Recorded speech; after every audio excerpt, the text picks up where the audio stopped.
Quote, "The letter of the law is the bedrock of justice, providing clear guidelines for lawful behavior and consequences for deviation. It ensures fairness, consistency, and equal treatment under the law, serving as a deterrent against villains who hide in the shadows.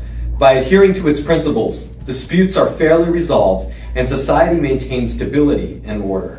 In essence, the letter of the law is an indispensable monolith of justice, safeguarding the rights of our most vulnerable demographics." It is because I agree with the quote that I myself, Thorger Baker, wrote that I affirm the resolution. The letter of the law ought to be valued above the spirit of the law. Some definitions. The letter of the law is exactly what the law says. The spirit of the law is the aim or purpose of a law when it was written. Our first resolutional analysis point is spirit and letter. What is a resolutional analysis point? Think of it like a background point. This is what it means. There's two subpoints. Subpoint A is one letter. The letter is the law. It's clear. It's based on a form of jurisprudence called textualism. Justice Scalia defines textualism as 1, looking to specific words in their full historical context, 2, examining words with reasonable common interpretation, and 3, understanding general terms change over time. Subpoint B is two spirits. One of the spirits is based in historical context, and one is based in current cultural changes. The reason the second kind of spirit exists is because we oftentimes don't know the historical context to discover what the first spirit was. I would love to call up Thomas Jefferson and ask his opinion on the Constitution, but he's been dead for a while now. Our second resolutional analysis point is conflict. Conflict only occurs when the spirit and letter don't have the original intent agreed upon. This is because every spirit and letter is originally created in harmony. If we know the original intent of the spirit, we wouldn't have conflict with the letter. So we have to assume that we don't know what the spirit is, and we don't know how to define the letter because of that. Our value is justice. It's a weighing mechanism. LD is about apples and oranges, and it's hard to compare them. This is how we do it. Justice has two parts. The first is proportionality. Everyone deserves proportional punishment under the law. The second part of justice is consistency. Everybody deserves to be treated equally under the law because it sets precedents for future treatment. Now we get to the meat of the debate. It's like the plan in a TP case. Contention 1, the spirit undermines justice. The spirit undermines justice. Contention argument. Subpoint A, loss of respect for the law. Putting the spirit before the letter allows the unique opportunity to completely disregard the general rule of law. Our first application, a fancy word for example, is Japanese internment camps. Japanese internment camps. In the wake of World War II, the United States became frantic and anxious about the Japanese and placed more than 120,000 Japanese American citizens in concentration camps. In the court case Korematsu versus the United States, the Supreme Court advocated for the constitutionality of Executive Order 9066, which allowed the government to cite the spirit of the law as their justification for their actions, claiming the Japanese were an existential threat to national security. They had the active choice between the letter of the Fifth Amendment to give everyone due process, or the spirit of the National Security Act. They chose the latter, prioritizing the spirit, which led to the dehumanization of 120,000 innocent people. Here's the analysis. The impact? Injustice for all. There are two kinds of injustice. The first is obvious and apparent, the brutal dehumanization of a people group. The second is less apparent, but equally as devious, the inconsistent application of the law. If we punish one group of people unjustly once, the spirit of the law permits us to do it again and again in the future, to rewrite laws based on historical context and what we believe the law should be. This has a few major impacts. First, a loss of respect for the law. Second, abuses that the law uses the spirit as justification. Think about it. If you're a criminal committing a crime, you'll commit a crime and then cite the spirit of the law as justification for why you won't be punished. Say you stole bread for the poor, like in Les Mis, right? You aren't going to be punished as harshly by the law because you're abiding by the spirit of the law. But that's not how our court systems should work. They should be specific and rigid, even if that means sacrificing what seems like reasonability in specific circumstances. Our second contention, the letter of the law upholds justice. This is the solution, or the solvency. Our second application is the Watergate scandal. In the early 70s, President Nixon committed a series of political scandals involving the taping of illegal recordings, which he and his team attempted to cover up. The case went to the Supreme Court, where President Nixon attempted to argue on the claims of executive privilege, where he was justified in the cover-up. But thankfully, the letter of the law prevailed, starting the impeachment process of President Nixon. Quote, according to Pacific McGeorge School of Law, the system worked the way it was supposed to work, which was no small achievement given it was under stress for potential calamity. Here's the bottom line. The system always has to work. The letter of the law provides us structure in society. Letters can be right, they can be wrong. That's not what's important. The most important principle that you should take home is that we need the structure of a stable law that is unchanging in order to enact fair, proportional, and consistent punishment in the future. That is why I urge your ballot.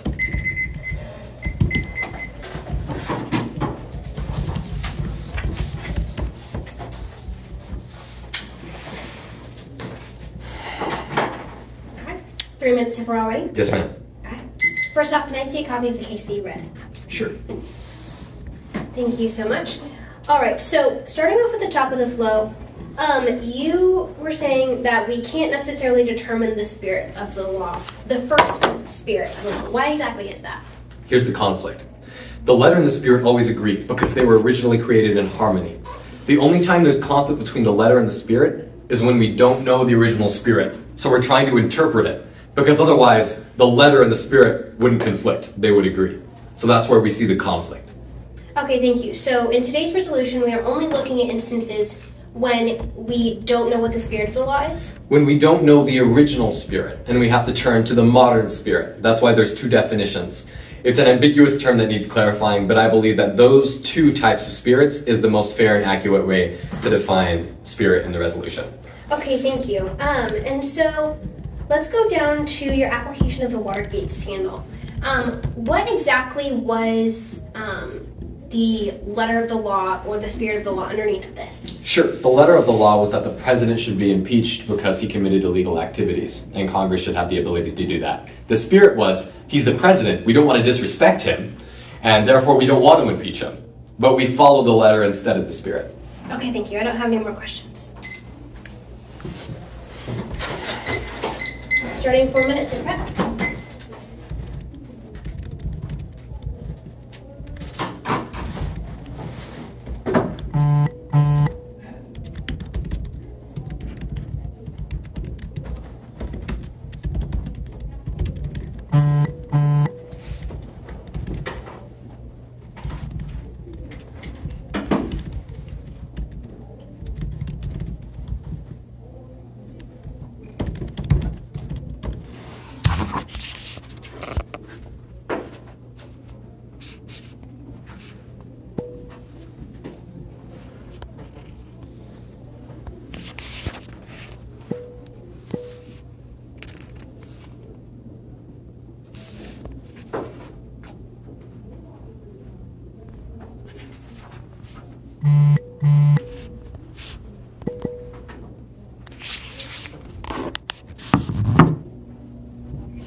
No more prep time needed, 1 minute and 41 seconds remaining.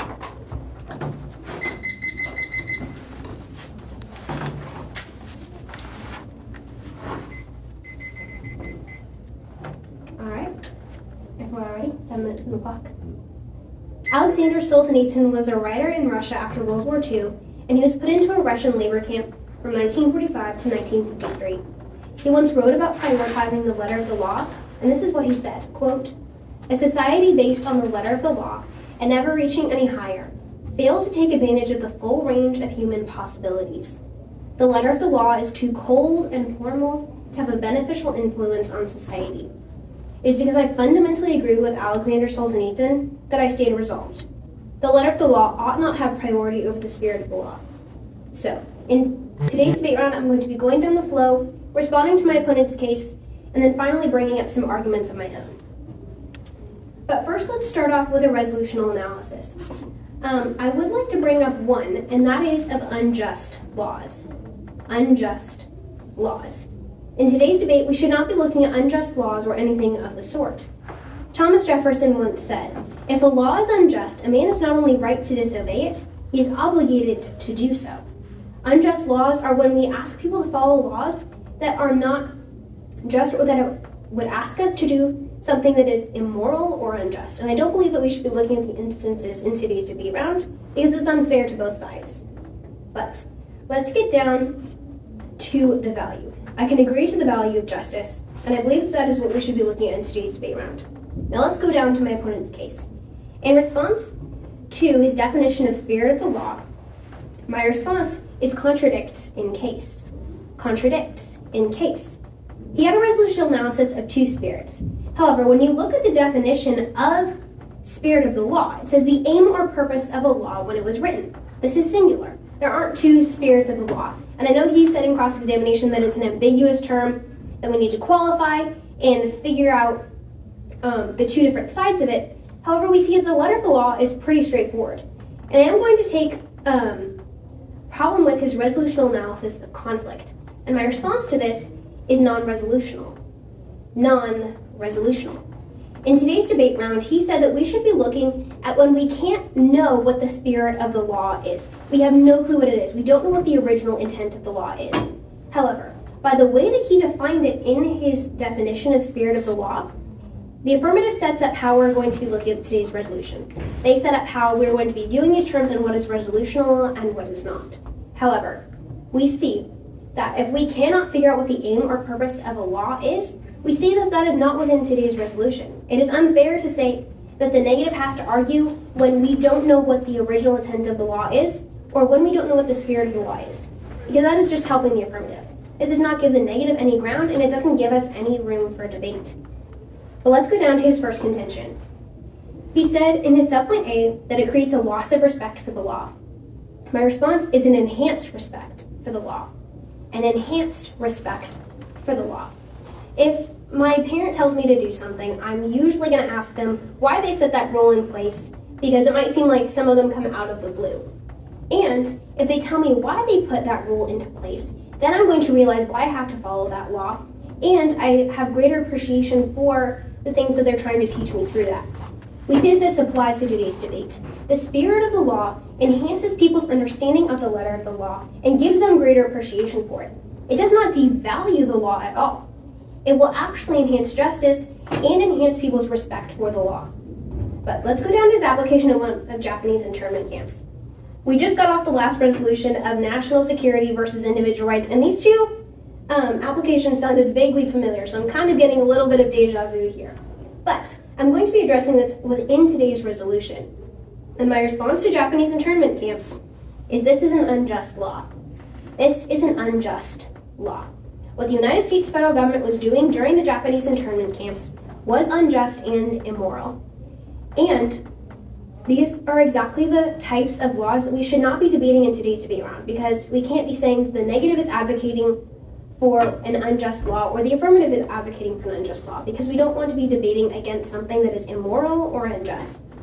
And us putting people in concentration camps and justifying that by using a so-called spirit of the law, that is following an unjust law and an unjust spirit, and that is not fair to today's debate. But let's go down to application 2 of the Watergate scandal. My response is no conflict, spirit known. No conflict, spirit known. This directly contradicts my opponent's resolutional analysis of conflict. He says that we should be looking at instances where the spirit of the law is not known and therefore we have to look to the letter of the law. But when I asked him in cross-examination what the spirit of the law was for the Watergate scandal, he said that he knew what it was and everybody knew what it was. This has no conflict in today's debate round according to his own resolutional analysis, and therefore you should disregard it. Now let's go down into my own contentions. My first contention you can tag as the spirit allows for circumstances. The spirit allows for circumstances. The letter of the law does not allow for anything but what is written down. It does not allow for circumstances surrounding the offense of someone breaking the law. Let's look at an example. I'm glad that my opponent brought this up in his first speech because I do love Les Mis, the musical and the book, and I do believe that it is a good analogy to use. The main character, Jean Valjean, stole a loaf of bread to feed his starving sister and her children. For stealing the loaf of bread, he was sentenced to decades of hard labor. Now, if we follow the letter of the law, like they did in the book, he was sentenced to decades of breaking rocks and back-breaking labor for stealing one loaf of bread. And while I'm not saying that we should not have punished Jean Valjean for stealing that bread, because stealing is wrong, that punishment was unjust because they were going based off of treating him equally with everybody else, saying that you can't steal, stealing is wrong, and so if you steal, then you have to go to labor. But we actually see if we had looked at the circumstances surrounding this, he wouldn't have gotten no punishment because stealing is still wrong, but they actually saw that he was doing it to feed his family, which was a noble cause. And while he was doing something immoral in order to do that, his sentence could have been lessened or he could have had a different sentence. The impact of this is that justice is administered. Justice is administered because sometimes we can't treat everyone equally. And in those instances, we need to look at the spirit of the law and why that law was written and seeing if we're still following that. And this is why the negative side of today's resolution needs to be upheld and why I would urge a negative ballot. Thank you for your time.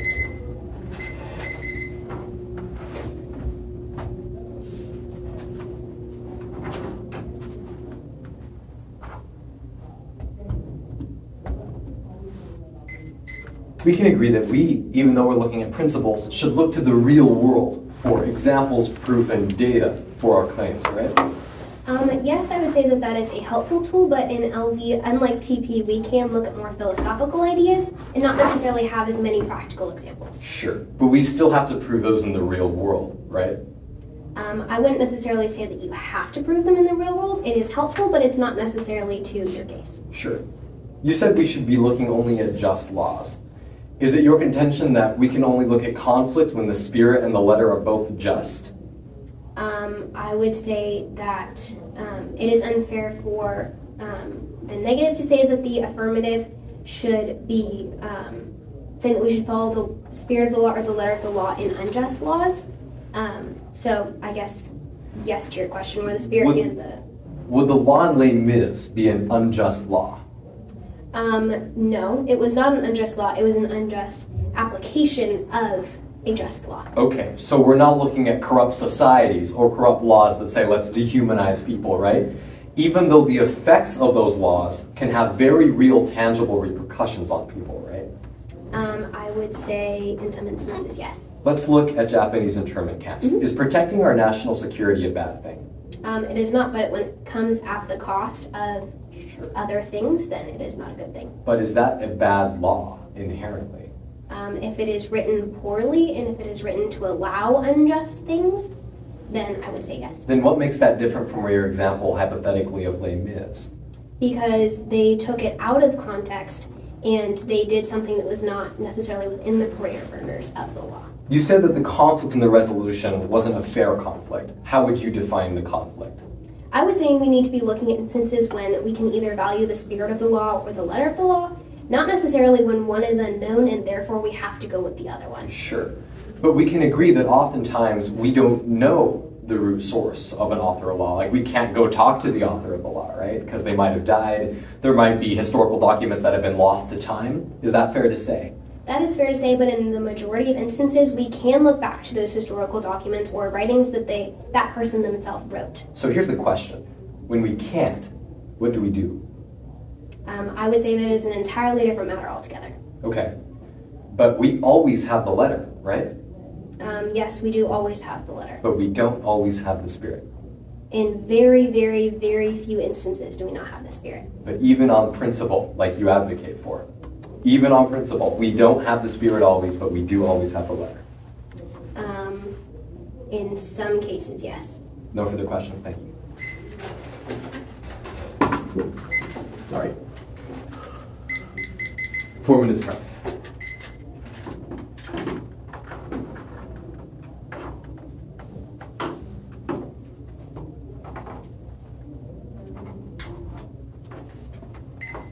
Three minutes, 48 seconds.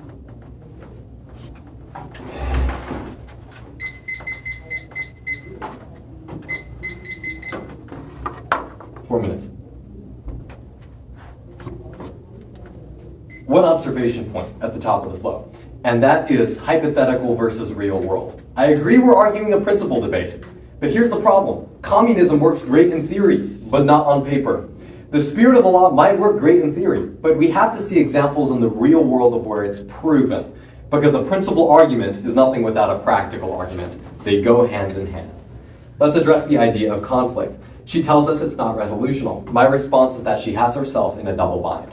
Because either she admits that at some certain situations we don't know the historical documents, and therefore we should prefer the letter because we always have it, or she admits that we look to a modern spirit because we don't have the old spirit, which is what I lay out in my case, at which point it's also problematic because that's open to subjective interpretation based on current cultural standards. Let's look down to an argument in the flow. To the argument of Japanese internment camps, she says it's an unjust law. And my first response is unjust application, but a just law. I think this makes sense. The same example with Les Mis. We obviously in this debate are going to be saying the letter is unjust, the spirit is unjust, but that doesn't mean the law on principle is inherently a bad thing. National security is an inherently good goal to protect, and so is the idea of valuing rights. But when those come into conflict, what do we prioritize? In this case, we didn't prioritize the rights of our US citizens, and it led to the dehumanization of over 120,000 people. That is a real world impact that I want you to remember, because that's one that deeply plays into this round. Now, let's take a quick look at the idea of the Watergate scandal. And she says, no conflict, the spirit is known. My first response is just a clarification. The modern spirit is known, not the historical context of that spirit written in the Constitution, because we hadn't really had a president impeached to that level with that certain situation up to that point. Let's look at the negative case. She brought up Les Mis. My first response, even if it's a valid example, it's hypothetical. It doesn't hold real world weight in this resolution. But on theory, it sets a dangerous precedent. First, because it lacks consistency. Let me point you back to the definition of justice. It's one, proportionality, which she conceded, but two, consistency. Why is that important? I agree she upholds proportionality, and so do I. But where we differ is the idea of consistent and fair punishment. When you break the letter of the law, you are necessarily rewriting the law. It's inherent. It's something that is bound to happen. And it is my opinion that that is fundamentally unjust because we lose respect for the law when we see it altered throughout time because of a subjective modern spirit or even a spirit rooted in historical context. That leads us to this natural result: devious criminal behavior. Crimes will be committed more often. For example, if you wanted to commit a crime, maybe you'd steal 10 loaves of bread for an orphanage and then steal 10 loaves of bread for yourself, because you could argue that you had the spirit on your side for doing the right thing. It incentivizes bad behavior, and it also decreases respect for the law. Those two ingredients put together are a recipe for disaster. The bottom line is this: we need to prioritize what is just. What is just is not what is proportional, but also what is consistent. So my question to you, and one that I will reiterate in my last speech, is what do we want the perception of the law to be? Do we want it to be one that changes, one that is washed by the cultural tides? Or do we want it to be one that's consistent, one that stays firm and fast, even when there are situations in which it feels uncomfortable to alter the law? I think the Japanese internment camp example and the Watergate example both scream out to us and tell us that the letter of the law is more important than the spirit, because it proves consistency. and it also upholds the rights of humans. It is for those reasons that I would urge your ballot. All right, starting 1 minute and 44 seconds of negative prep time.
All right. 6 minutes before already. A society based on the letter of the law and never reaching any higher fails to take advantage of the full range of human possibilities.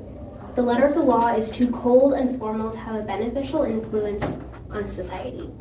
It is because I agree that this quote by Alexander Solzhenitsyn still stands that I would urge a negative ballot at the end of today's debate round. So I'm going to be going down and responding to Thorger's last speech and bringing up one main voting issue. So let's start off with the top of the flow with his observation of hypothetical, not real world. And my response to this is old Lincoln Douglas. Old Lincoln Douglas. We're going to take a little bit of a tangent and talk about Lincoln Douglas. I promise it won't take too long. But a couple of years ago, Lincoln Douglas used to just be a value and contentions. There were no applications. But then other people came in and they wanted to see real world applications, and so applications were born. And my opponent would have you believe that because the negative doesn't have any real world tangible examples, like the Japanese internment camps and the Watergate scandal, that you should disregard the argumentation of the negative. However, I believe this is contrary. Lincoln Douglas is more of a philosophical debate. It is not necessarily as tangible as team policy with all of the evidence. We need to be looking at the philosophy and the morals behind it. And while real world examples are important and they can help prove your point, they're not necessary for counting someone's arguments to be valid. And I would like for you to keep that in mind for the rest of today's debate round. Now, let's go down to his application of Japanese internment camps. I said that it was an unjust law, and he said the application of it was unjust, but it was not the law. And my response to this is the law allowed for unjust application. The law allowed for unjust application. What do we see in this? We actually see that the law itself was written so that people could take these measures by saying that they had the spirit of the law, not necessarily the original intent of the law, which can be known, as I will talk about later in my speech and through my voting issues, but we actually see that because the letter of the law was bad, it allowed for bad application of it. And this is why we needed the actual spirit of the law and not what people thought the spirit of the law was. Let's go down to his second application of the Watergate scandal. He said that it was the modern interpretation. And my response is that the spirit is still known. The spirit is still known. He didn't necessarily respond to the argument that I had underneath of this. His entire resolutional analysis of conflict even if you agree that this is what we should be looking at in today's debate round. He said that we should be looking at instances when the spirit of the law itself is unknown, and therefore we need to go with the letter of the law. But what did he define as the spirit of the law? He said that there are two spirits, the modern and the original. And we actually see that this application can be disregarded in today's debate round because one of those spirits, as defined by him, is still known. He didn't say if it was the original context that was unknown. He said that if it was the spirit of the law that was unknown. And we can disregard this application. It has no standing in today's debate round. In response to my contention, when he said it was hypothetical, you can classify my response to his observation point of Lincoln Douglas and what we're doing here. So, let's go down to that question that he asked you. He asked you if you wanted the law to change and if you wanted that to change with the times. My response to this is that I don't want that either, but that's not what the spirit of the law is. I don't want that either, but that's not what the spirit of the law was. As I pointed out in my first speech, there were some inconsistencies in Thorger's first speech. He defined the spirit of the law as the aim or purpose of a law when it was written. But then he further clarified the spirit of the law to say that there are two spirits, the modern one and the old one. And if we can't see what the old one is, we need to look at what the modern one is. But the modern one is not what the spirit of the law is.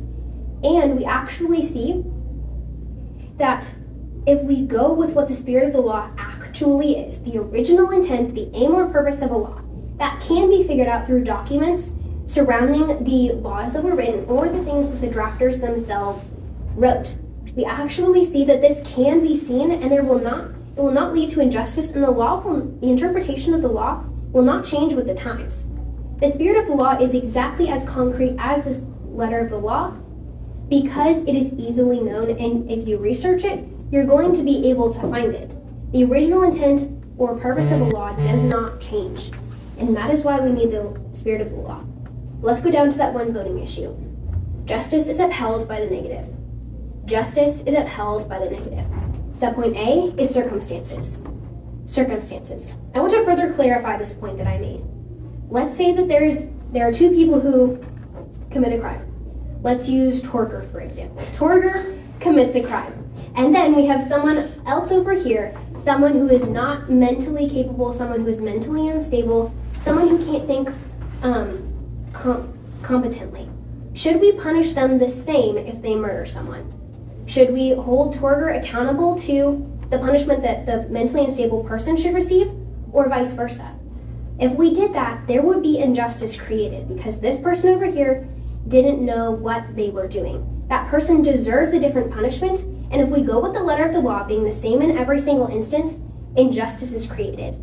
But if we go with the spirit of the law and what the original authors wanted, we actually see that justice is upheld, and that is why a negative ballot is warranted at the end of today's debate round. Thank you for your attention.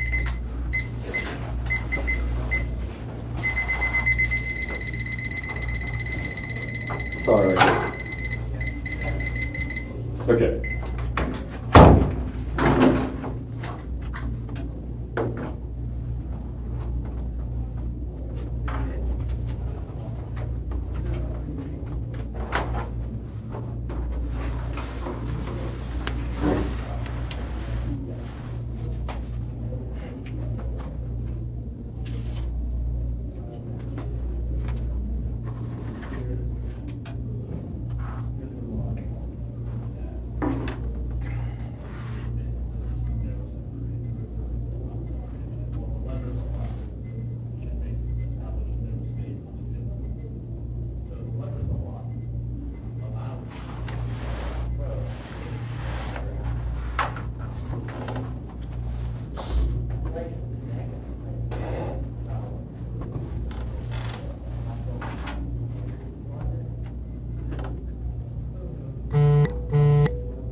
Let's take the example of me being a criminal.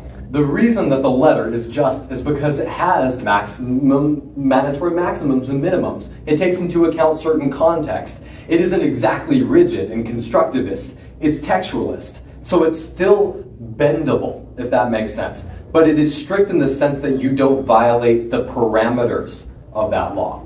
It's like driving on a freeway. You have a couple lanes, but you don't go outside of those lanes. That's what the Spirit does. Let's look at the application of Lincoln-Douglas debate itself. What was it actually rooted in? The Lincoln-Douglas debates in the 1860s, which were about a very real-world topic, whether or not you should have slaves, and whether or not that was morally justified. The reason to prefer our interpretation on the affirmative side is that some ideas can be great in theory, like communism, but they don't work in the real world. The same could be true of the Spirit, but we don't know if she actually shows us in the real world that that's true. You, working as a TPer, should know that as well. Let's now look down at some arguments in the flow. First, let's redefine some ambiguous terms like conflict. There are two kinds of conflict. One, when the Spirit is unknown, and two, when the Spirit is modern. The reason we have the modern interpretation is because a lot of times we don't know the original interpretation. So we have to turn to a modern interpretation, if that makes sense. In the application of Watergate, we do know the Spirit, but we know the modern Spirit. And it was never my contention that we don't have to know the Spirit to have conflict. It's just that we don't have to know the original Spirit in order to have conflict, because the letter and Spirit were originally created synonymously. Okay, the busy work out of the way, let's address some actual impacts in today's debate round. She says we allowed for unjust application of the law. My response is that's still the fault of the Spirit, and those two are mutually exclusive. Her argument under contention 1 with Lemiz is, my response to the dangerous precedent, is she says this isn't the negative side. And I would like to summarize up then the key issues in today's debate and provide that is the negative side. The first voting issue is the highest goal of today's round. I believe there are three of them. The first is consistency, which I believe the negative has failed.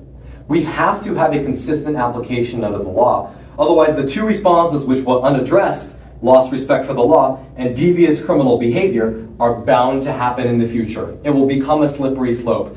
That's what we happen when we don't let the law stay within its parameters. The second problem, though, is form over situation. We are making the exception the rule by prioritizing the Spirit.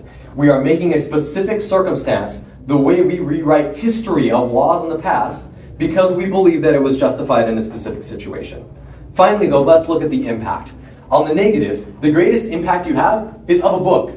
But on the affirmative, the greatest impact you have is of 120,000 American lives. What outweighs? Human life is the highest goal, the highest priority, and the impact of the affirmative case is far outstating the impact of the negative, even if you side with them on principle. It's for that reason I urge your ballot. Good job.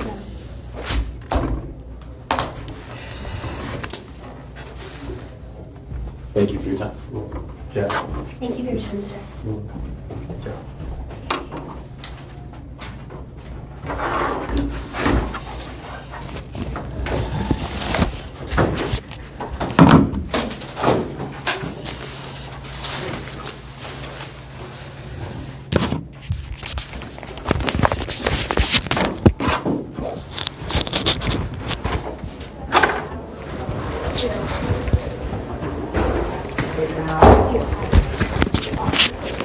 you to sign that.